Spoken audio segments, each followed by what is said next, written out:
walked in the door as an operations manager, and all my supervisors were like our rail teams. We have so much demurrage. We have so many issues with the railroad. We have all kinds of things. And I'm like, okay, so what's been done about it? And you get crickets. And so it's like, okay, not a problem. So then I started doing a little digging, find out, okay, this is a site that was paying $20,000 to $40,000 a month in demurrage costs. Customers that ship to that facility via rail were just about at the end of their rope because of, cars sitting in the yard and cuts happening to orders when they should have had this product in stock, all that kind of stuff. And so it's like, okay, not a problem.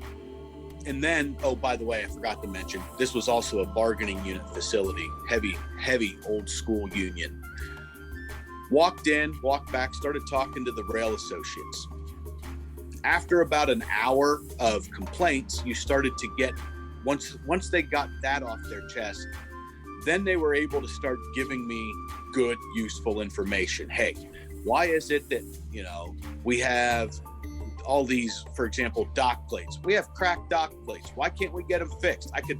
We could put more teams back here for that, or why is it that whenever one of our machines goes down, a push-pull attachment or something like that, it's always the last thing to get fixed? So you start getting a lot of information. So I was like, guys, let me get back to you. Started walking around, talking to people, went down, talked to our maintenance department. Okay, guys, it's not a high reach. It's not a pallet jack. These are some pretty unique pieces of equipment that we use back on these rail docks. Why is it that if one of them goes down, they've got to wait? And their honest answer was, well, no one's told us they're a priority. Okay, well, I'm the ops manager, and I'm telling you now, if one of these comes through your door, it's a priority. So that was an easy one. Getting dock plates repaired, not a problem. So it took some time, but it was like, okay, I fixed this for you. Now what? I fixed this. Now what? And then it finally got to the point where they were like, I got nothing. So then I was like, okay, no, I got something for you. Why is it that you're unloading product this way? And of course you get the standard answer. It's the way I've always done it. Okay. And then that's where it's like, okay, look, you build up a little bit of credibility with your people by getting things done for them. So that way, if you come to them with an idea, it's not like, oh, yeah, whatever, dude. They'll actually, okay, he did this for us. At least we could do is give him an honest effort. And, sat there, spent probably a good week and a half on, all three shifts, just observing how each team did it, and it was okay, getting everybody. So finally, after about a month, it was like, data collection's done. It's time to implement some things.